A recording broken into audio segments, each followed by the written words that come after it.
Hey guys, what's up? Sega Fan 1990, Chief Editor of Disabled Gaming Reviews here. So anyway, welcome to my Perfect 5. Now, what the Perfect 5 was the GAME Ayr Twitter account asking us what 5 things they would really want from Santa Claus this year. So obviously, the manager of the shop decided to ask me to what that 5 was. So I have decided to record a YouTube video listing the 5 things I'm looking forward to releasing in 2016. So there's a couple of things I would like to get out of the way. As you know, that the blog is still in blackout, but this means that no new reviews is coming up the rest of this month. So, but then again, I don't think that this top 5 list, especially when the requestee is the person that I actually know, and has been extremely supportive of me since my accident in 2004, I thought might as well make an exemption. So,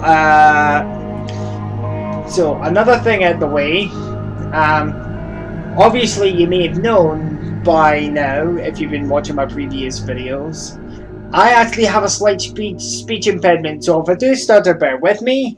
So anyway, I can now reveal to you who the actual requestee was. No, it is none other than the man than Trisha Duke Nukem Never Lusk.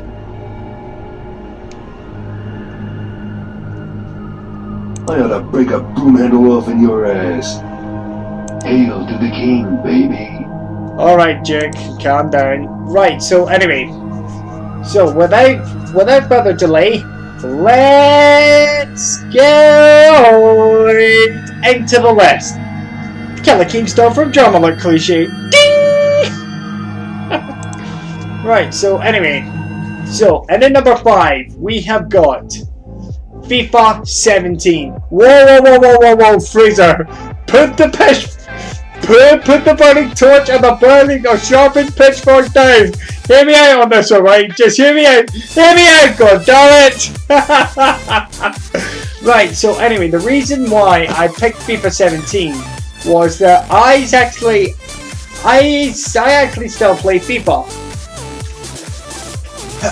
Especially on Xbox One. So, as a matter of fact, the organization I sort of support, the Able Gamers,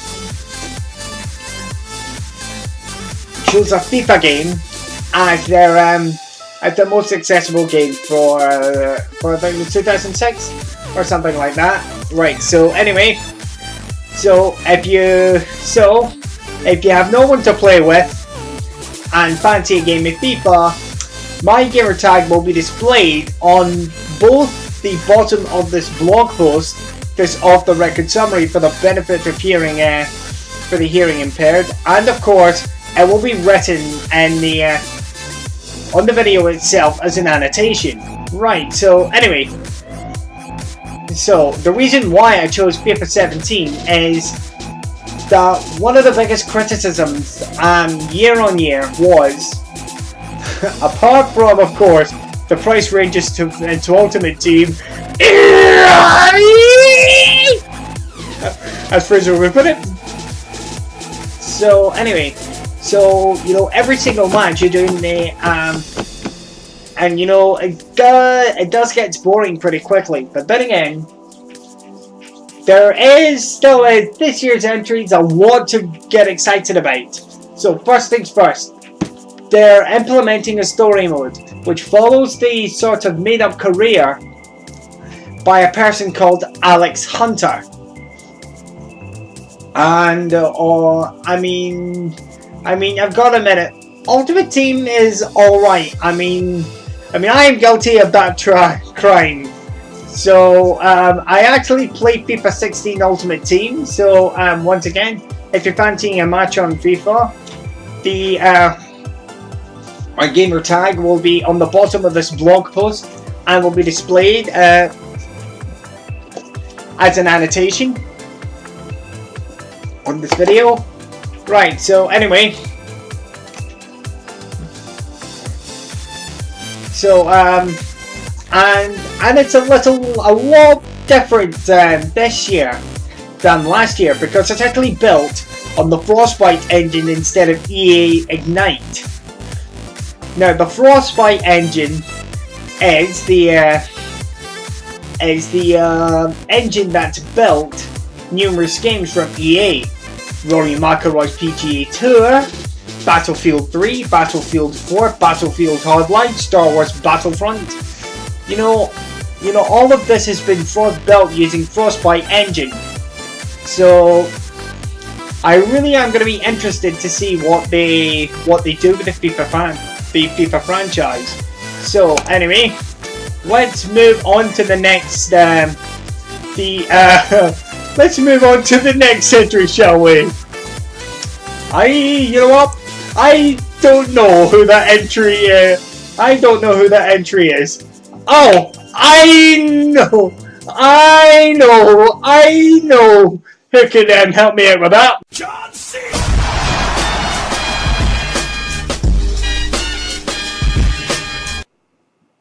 Yes, that's WWE 2K17.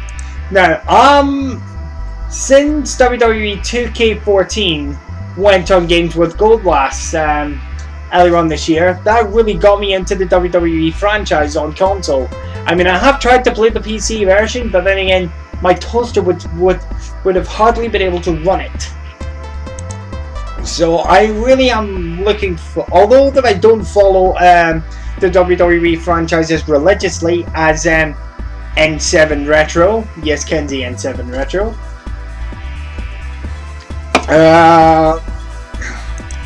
So it'll be interesting to see what they do with their own, with 2K and 2K Games' franchise. Next up, and number 3, XCOM lives. Yes, XCOM 2. Now, it's a little known. It's a very little known fact. No, it probably is very well known now that I've actually put this fact publicly on the blog during my review of 8-Bit Horde.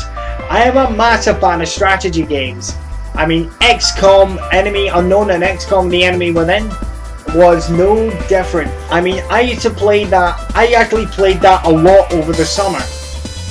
And I am absolutely so hyped for the next gen console release of XCOM 2. So, what's even better, it's being released on September 30th. Not September 9th. Trisha! Right, so anyway, I really am looking forward to seeing what XCOM 2 is. So basically, this game is completely detached from the main canon. It's taking place of an alternate storyline. So what if XCOM wasn't ready for the invasion? The Great Invasion. What if the sectoids took over Earth? So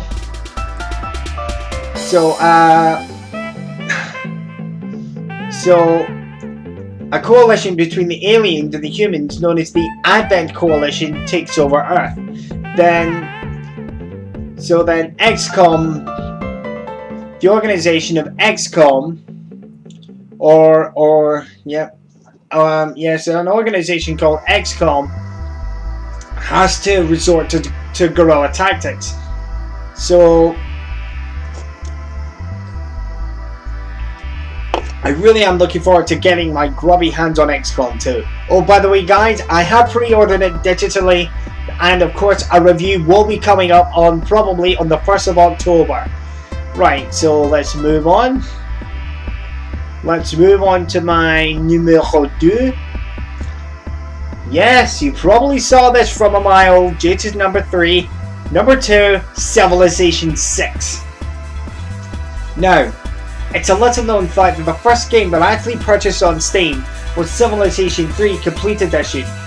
I mean, Civilization Revolution is the only reason why I keep, and I don't think I will be parting with my Xbox 360, just to play Civilization Revolution.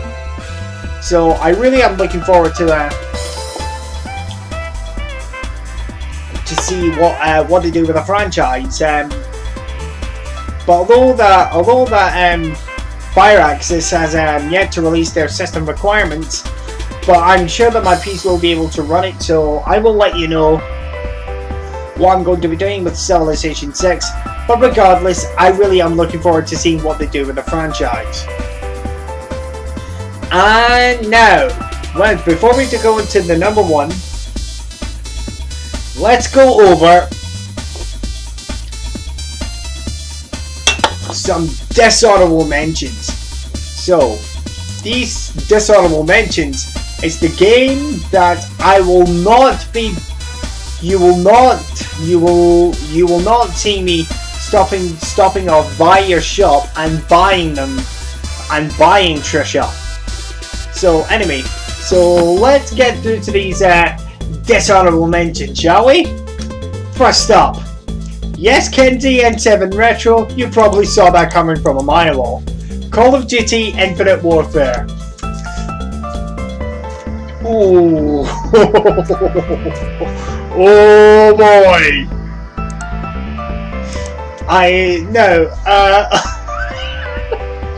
Where to start, really? First of all, they really have screwed up their launch. They really have screwed up their trailer. And also, Call of Duty has been kind of the exact same thing since 2003, or as a rap battle will put it. Yeah, for the way I see, I think that ever since 04 could have been DLC. Did I say 04? I'll go further back in time. You're based off the Quake engine from 1999. 1999? Shit, dog. And this is so old. This song we stole this beat from. Right. So anyway, now next dishonorable mention.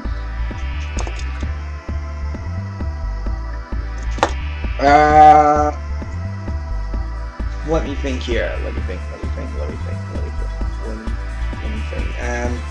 So that is more or less my dishonorable mention, and so let's move on to Yes, Trisha. I really wanted me to say Duke Nukem and 3D World Tour. Am I right? Sorry, Trisha. I already have pre-ordered the game over Steam, and yes, a review is coming. Hail to the king, baby. Damn, I'm good. Right, so, right, so, let's move on to my number 1.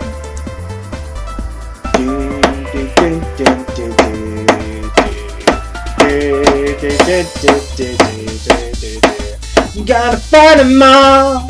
7 nation armies gotta hold you down. Of course, Battlefield 1. Now, I played the beta for Battlefield 1, and DICE seems to have actually learned from their mistakes with Star Wars Battlefront. They actually have a working legacy stick layer in the beta. So DICE, so in terms of controls, DICE, if you are watching this video, don't you dare touch the control layout. Don't you goddamn dare touch the legacy stick layout, because it is working perfectly with colorblind modes. It seems as though that the disgrace that was Star Wars Battlefront, because it took them about 3 weeks just to fix the legacy stick layout on the Xbox One. And what made me really big suspicious was that the patch fixing the laser stick layout was released just about the same time as the Battle of Jakku DLC. So I wonder what on God's green earth was DICE doing. Right. So anyway, so it is the first game that is actually set in World War One. I mean, Battlefield 1942 was set in World War Two. But this time it's going further back in time, and year on year, EA never really afraid to do something original. I think so. Of course, Battlefield Hardline, Battlefield 4 Cops and Robbers DLC. Right. So anyway, so yeah. Other than that, and of course, I will be definitely buying Battlefield 1 eventually, and I will be reviewing it, rest assured guys. So that is my top 10 and my top 5 biggest picks of 2016. Yes, but I hear you scream, oh James, what about PS4 Trim? Shut up! I am not touching 4K consoles because A, I don't have a 4K TV, and B, I want to see what Xbox Scorpio's like first. I mean, Microsoft has been put on hold. Everything and anything about Project Scorpio. Well, meanwhile, Sony seems to be rushing it at the shelves. I mean, a certain Japanese gaming company actually rushed their launch and put their game console first out in the shelves. And the console I'm talking about, Sega.